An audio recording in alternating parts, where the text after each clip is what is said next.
couple hundred years ago, we did not believe in bacteria or viruses. We did not believe that washing your hands could save your life, right? It's the same concept. Today on Time we Discuss, I want to welcome Laura Van Tyne, and it's time we discuss what it's like being an exorcist. Laura, thank you for joining me today. Hey, thank you very much. Yes, it's not something that most children grow up dreaming to be, right? Not at all, and fingers crossed, hopefully after this episode, it'll give people one more option they can explore professionally, which I love. There you go. So, So let's start kind of at the beginning. I know before we corresponded a little bit, and you said you were originally a middle school teacher, and mhm. you left that to go with your current pursuit. So let's talk about that transition first, and then we're going to dive into this hard with what it's like being an exorcist. All right. So, middle school teacher, have we have three kids, married, the whole normal Southern California middle class lifestyle. And one of our kids kept seeing and hearing things, and I was pretty psychic as a kid myself. And I'm like, "Ah, there's something going on here." Long story short, the lower astral, the hells, just descended upon our home, and it was like I didn't know what to do. It was so bad. It was like we were living inside of a Hollywood horror flick, and the credits never ended for 10 years. So this is 20 years ago. The internet is not what it is. Disclosure is not what it is. All the things. I mean, I was on the precipice of I didn't know what. I spent most of my time kissing all the psychic frogs, the shaman, the this, the that, trying to find answers. Most of what I learned was what didn't work. So let's hang on that. I want to hang on that. What are some of those things that did not work? Oh, the biggest one, sage. Sage is just a load of CRAP, okay? Sage is great for sausages, ceremonies. You know, it's antimicrobial, it's antiseptic, it's antibacterial, but it will not remove a demon. Think about this. Sage is simply a bunch of dried, crispy leaves on a shrub. Okay? We burn it, we smoke it, and we're expecting miracles. We've been taught that there's all these miracles that come with sage.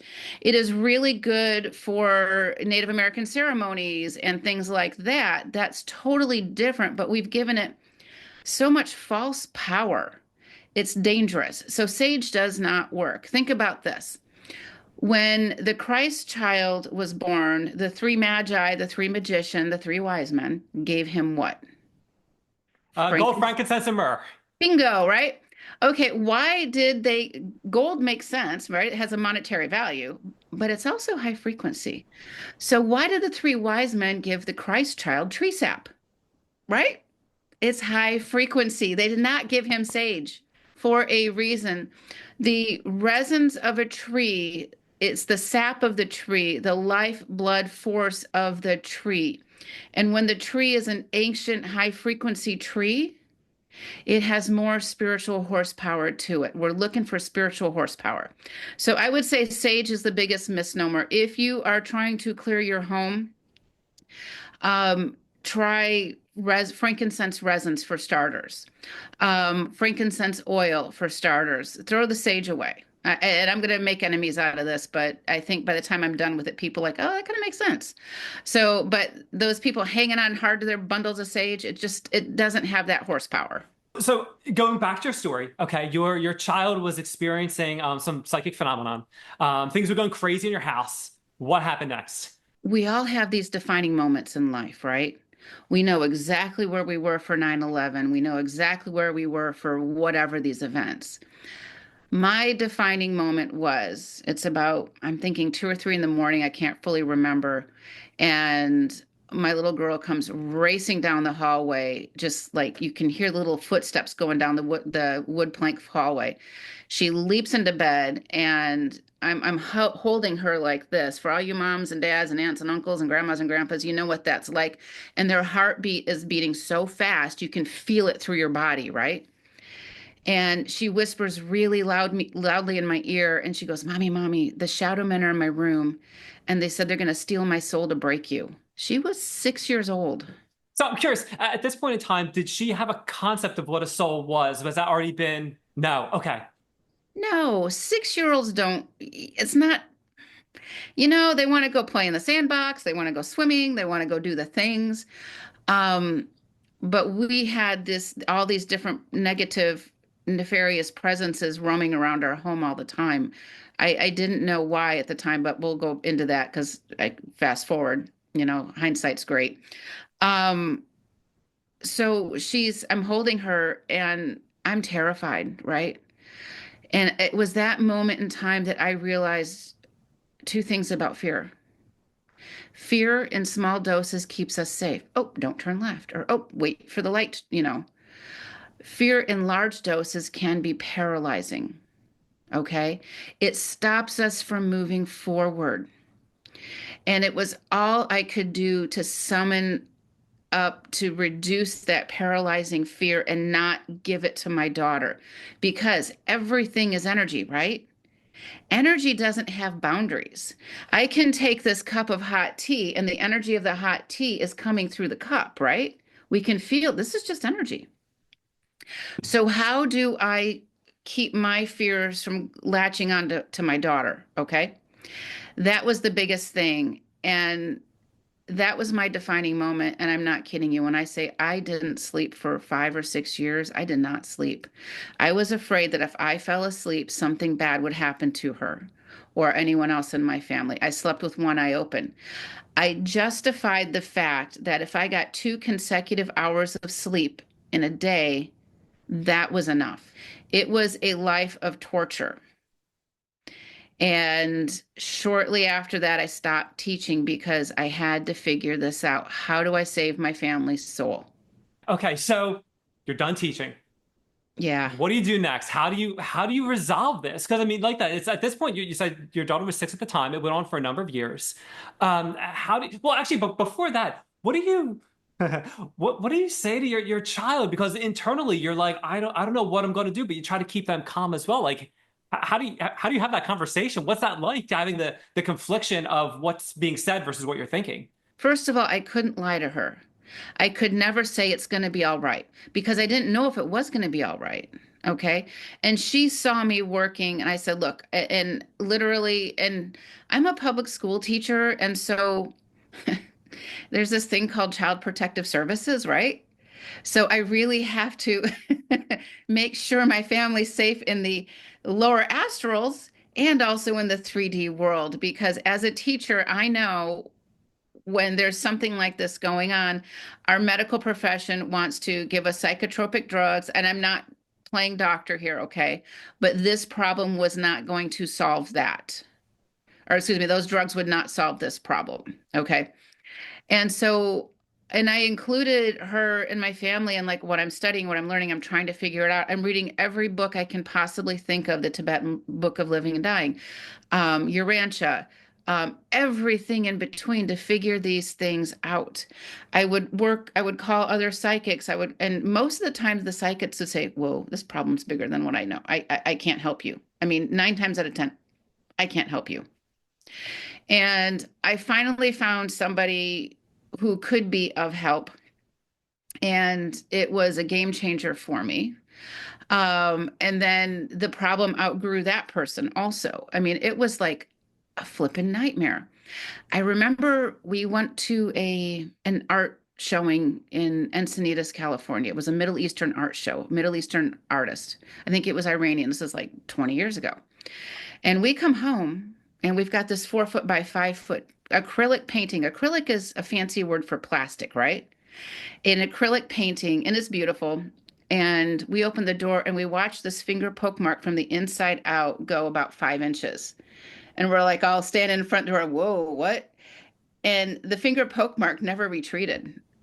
And so it was nothing for us to have dishes kind of fall off the counter. Okay. That was like the easy stuff. And so, as a married couple with children dealing with this, you can't hire a babysitter to go out to dinner, right? You can't go on like a weekend vacation with your spouse because, first of all, it's kind of like the movie The Incredibles, where the babysitter has that little Jack Jack baby, right? And Yes. I mean, that's kind of what we felt like. So did all the activity kind of stay within the house? Did it ever follow you out? What was that like? It followed us, and it was primarily after me and one of my children in particular. And I would be driving down the road, and I've got brand new brakes on my car, and I go to brake, and my feet go to the floor with the brakes. I have to literally put my car in neutral to park. I mean, that was common. The radio station would flip. This is 20 years ago when people listen to radio, right? It would flip around. Um, I had to be very careful with my daughter at school because things would happen. I remember one time, and the teachers, they knew me personally because I was one of them, right? And I stopped teaching, so nobody really knew why. It's just, oh, my husband's business is getting busy, kind of thing, and which was true. And I was helping him too. But there was this moment in my daughter's classroom where everybody's doing a one of those state tests or whatever, so it's really, really quiet, right? Nobody's speaking a word. And her radio system just cranks up to heavy metal. And everybody jumps.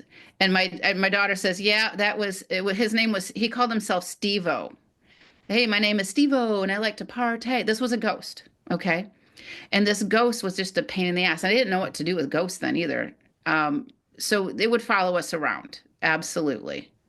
Wow. Well, it's interesting. I was talking to my daughter the other day. We were driving back from somewhere, a gymnastics competition actually, and we're driving back, and the paranormal came up, and I was giving my views on it, and I was saying, for me, it's, I'm very open-minded. I feel like there's so much we don't know about the world and the universe and everything, and I said that, the one thing that always gives me pause is when more than one person experiences that thing. It's so Yeah. easy when like something happens in the middle of the night and I'm the only one that witnesses it. It's like, oh, I'm sleep deprived. It's this, it's that. But when you have things that happen where it's like, whoa, did you just see that too? Yeah. it's it's just, and until someone has that experience, it's all It's hogwash. it's hard to wrap your brain around. So let's go back a couple hundred years. A couple hundred years ago, we didn't, and this is where my teaching career, I think, lends itself well to this profession. The ability to bring a logic trail to the woo-woo crap, okay? A couple hundred years ago, we did not believe in bacteria or viruses. We did not believe that washing your hands could save your life, right? It wasn't until the invention of the microscope that we could see these little critters that our naked eye couldn't see. It's the same concept. It's literally that simple. And now we're getting more sophisticated cameras on our phones and other things where we can catch things. Like, on my property, I've got a portal that I keep trying to shut down all the time because they keep wanting to break through. And so I put a trail camera there to check out the activity. And I mean, I've got some interesting photos, let me tell you. And it's not just like raindrops or like little, dust falling through. So it's there. And whether we believe in it or not, this unseen energetic world has an impact on us. What do you say to the person? And I think I know exactly what you're going to say, but what do you say to the person that says to you, like, oh, this just, it's dust on your camera, the sensor's malfunctioning, it's this, that, the other. What do you say to that? I love people who are skeptical and doubters, right? Because what it does is it challenges my belief system, my structure, right? It does.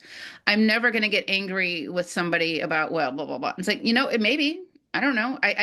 Half the time we can't reproduce it, but when you wake up with little bite marks and scratches on your body, and like, there's a reason for that. Or getting choked. I was choked once right here so hard. I'm home alone. I literally passed out and I could feel it, and I could feel the presence. I could feel it. And I'm like, what? And I didn't know what to do, but it hit that soft tissue right there. And it just was like, and then it left three fingerprints, just three right here. So let's take a turn. Let's talk about because I could listen to you talk about these stories all day because I love this stuff. But have to talk about the business side of things. So let's talk about more about that. You actually doing this as a profession, you helping other people. How does that all work? How did you get started doing that? As angry as I was with God at the time, how could you let this happen, right? What I learned was this was my training ground to do what I do. So my teaching career, I learned how to teach. I learned how to communicate. right? And I was a Spanish teacher also, so I understand second language acquisition and things like that. I'm a math teacher. Math plays an integral part in the work that I do. And we have to study. Every profession has to study. And all these psychics running around saying, I just know, frankly, they're dangerous. Okay. How do you know? Why do you know? So, with my teaching career, fast forward, I realized that I'm not the only one that has these types of problems. Because as I'm searching, I'm getting people reaching out to me. Can you help me? Can you help me? And I'm thinking, I'm supposed to be doing this full time. And I had to go back and redo everything. So I'm a teacher. I don't know much about, I'm going to say, the business structure of the world, although I'm pretty business savvy, always have been. But, coming up with, who's my ideal client. And because the gamut is all kinds of things. The gamut is like, it could be a 20-year-old kid, it could be a 75-year-old man, and everything in between, because they all have something happening that creates a blockage in their life. That's the biggest thing I get from people. I'm blocked. I don't know why. I'm getting attacked. I don't know why. And so when I say exorcist, what I'm doing is I have the ability to remote view, which means I can transfer my consciousness to a different time, space, and dimension or location. I can remote view in real time. I don't do that because it's a violation of spiritual law. Like I would never like peek around your house, okay? You just don't do that. There are some people that think that's okay, and that's just not cool. It's no different than in the third dimension, somebody breaking into your house. It's the same thing. I remote view in the lower astrals. So I'm working with somebody. So my typical client has a blockage, and I have a process where, for me, it was extremely important that I know and understand what was going on, because I would have all these psychics and people say, "Oh, well, your dead dad is blah blah blah blah blah," and oh this and oh that. And it's like, how do I know? You're just telling me stuff. So I have a process where I work with you, and we work as a team so that we can see what's happening. I essentially teach you how to remote view and how do we find these blockages and what are those blockages. And then we remove the blockages, we clean it up, and we close the door, always close the door. And we also can work with the person's higher self, spirit guides, that kind of thing. We can work in the higher realms, but we got to, doctors have to scrub down first, right? They wash their hands. Same thing. Clean your workspace before you talk to the higher realms. It's better that way. So in this process, you get to see and sense what's happening because you get that validation, but also you get to learn a lot about how to keep yourself clean and clear at the same time. So that's how I work. And I learned this because I was frustrated with people telling me what they thought they should know. And I want to segue to these blockages. A blockage could be maybe you've got a bunch of ghosts in your home. Maybe you've got some reptilian entities, nefarious aliens. Maybe you've got, I mean, it could be the gamut. And there's in this process, there are cues and clues that I look for all the time. And when I do that, we What get are the some of answer. those? So one thing is when somebody's feet don't look like their feet, there's something kind of attached to them. Okay, that tells me there's something attached to them. And I don't want to go too much into detail because I don't want to like plant a false reality with somebody, but that's, one of those things. So I'm so blessed to do what I do now. I never in a million years thought I would be doing this, but I am so fortunate and blessed because I get to help people every day in an unusual manner. That is awesome. That is completely awesome. Okay, so if someone wants to do what you're doing, I suspect the traditional higher education route is probably not going to give them the training that they need to do what you're doing. So that being said, if someone wants to do what you're doing, the paranormal speaks to them and they want to help people. How can they learn? Well, first off, can they learn it, or is it something that's more innate? How can someone do what you're Both. doing? Both. So if they want to learn it, you got to study how to keep yourself safe. You're on an airplane, you put the oxygen mask on yourself first for a reason. You gotta study. I have 3 books out. The first book is a little, it's a small book, but it's Soul Tribe Navigating the Spiritual War, and it gives people tools they can use to learn how to protect themselves. You got to learn how to protect yourself first. If you can't protect yourself first, guess what? I'm working with you. I'm not protected. Now my junk gets imparted upon you. That is spiritually criminal, frankly. So there's a lot of things we got to learn how to protect ourselves. I do have online classes, and I'm actually starting this summer, later this summer, to teach online in what live Zoom classes how to do some of these things. I'm in the process of creating that because I'm getting a lot of demand for that. We're in this area now where there's a more of an awakening about these elements, right? And they're everywhere. They've been everywhere. And when we can learn to remove them, it keeps us all in a safe space. One thing that I don't like to talk about on my show is money. But when I was speaking with Joshua Chairs, he was a paranormal investigator, and I spoke with Holly. Her last name eludes me, but she was an occult researcher, and I asked them, what is, how do you get money for doing your services? And both of them said no. And it's very common in the paranormal world that it's all without pay, that you have to supplement in some other way. Is Mhm. that true for you as well, or not so No, much? no. And I get people that get angry with me that I have to charge. Okay, I have to earn a living. I do this full time. I actually do this 7 days a week. I probably have 30 to 40 clients every week, and I'm booked out a month. We pay our doctors, we pay our rent or mortgage, we pay for food. Why is this any different? I have spent tens of thousands of dollars figuring out what worked or didn't work, most of which is what didn't work. I'm saving people that time, right, to figure things out. But also, I mean, I've got people whose lives have been turned around for literally $200 or whatever that service is, right? And when I work with somebody, because we're dealing with the paranormal, it says that the sessions on my website are 60 minutes, but let's be honest, if I'm dealing with a bunch of reptilians and it's 61 minutes, I can't stop. It's not like I'm a therapist. That ain't cool. So we just keep going. We just keep going till it's done. So Okay. yeah, there's this there's this belief system with a lot of people that, oh, you shouldn't charge. What we're doing, if you don't charge, you're creating a karmic imbalance. Okay. Money is currency. It is a current. It's an exchange of energies. I'm really glad you brought that up because what happens is if we don't charge or get some type of return on investment, we're putting ourselves out of balance karmically.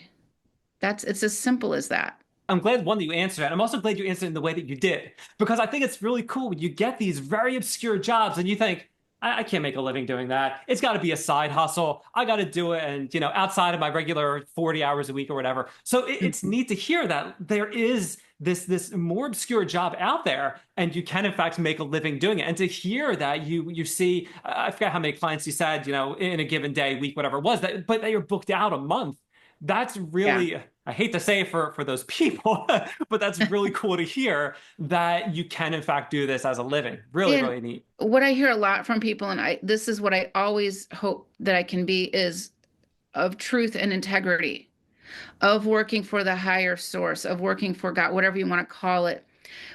And when I'm dealing with these demons, and they could be black magicians, they could be a hat man, if we've ever seen the man with the hat, the shadow men, they could be reptilians, they could be insect. I mean, it could be many things.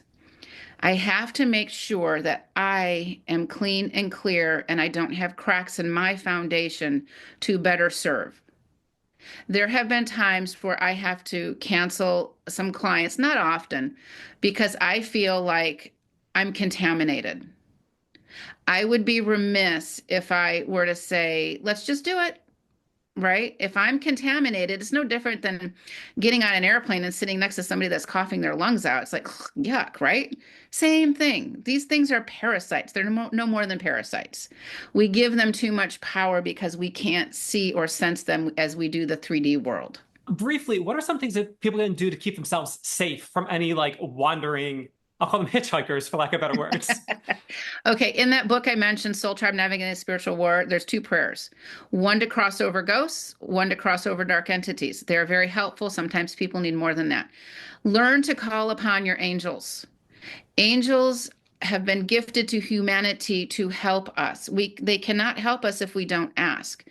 I am asking for a team of angels from the higher realms to come and remove these ghosts that are with me, this entity that's with me, to help clear me, to help me to see, call upon your angels. It's free. And they can't do anything unless you ask. And the more you call upon them, the more you grow your spiritual team, the more you connect to God, the divine. Angels are in karma too. So if they're just standing around you twiddling their thumbs and you're waiting, oh, my problem's not big enough, or oh, I can't ask right now, I'm not worthy, or whatever these like false things we've been talked about, we're wasting their time too. We're actually harming the angels in a weird kind of way. Ask for a good parking spot. Ask for a great sale on school clothing for your kids. Ask. Don't ask that you get the job over somebody else. Ask that they help you choose wise words. Ask that they help clear the communication lines between you and the person getting interviewed. That is a proper ask. I'm not saying, make sure I get this job, angels. Can't do that. That is awesome. I love to hear that. Laura, I am running short on time, but one thing I like to do whenever I'm speaking with someone, I like to give them the opportunity to talk about a project they're working on, a cause they believe in, their business, their books. You have quite a lot of things to choose from, but regardless, the floor is yours. All right. Well, thank you. On my website, I have about 100 blogs that I write every single week that gives you all kinds of information. Not everybody can afford services. I try to do the best. Sometimes I'll come up with a sliding scale or something. There has to be some kind of karmic exchange. The website is thekarmicpath.com, but it's also going to be lauravantyne.com because I'm in the middle of a rebrand. So my services, the blog, those things are lauravantyne.com. The online classes I teach are the Karmic Path, and we're working on certifications and stuff like that to help people take their power back. It's about being able to take your power back, to have a sovereign soul, a healthy soul. We talk about our health all the time, right? Our mental health, emotional health, physical health, financial health, our soul health. What's that, right? It's the most important aspect of us. So those are the things. You can find me on social media or just Google my name and I'll be kind of like all over the place. So thank you for that. Laura, that is absolutely awesome. I'll make sure I get all of those links from you. I'll put them in the show notes. They'll be on the website. They'll be all over the place. So when people are trying to find you, they can easily find you. Thank you. Again, it's been awesome having you on Time We Discussed, and we learned what it's like being an exorcist. Thank you very much.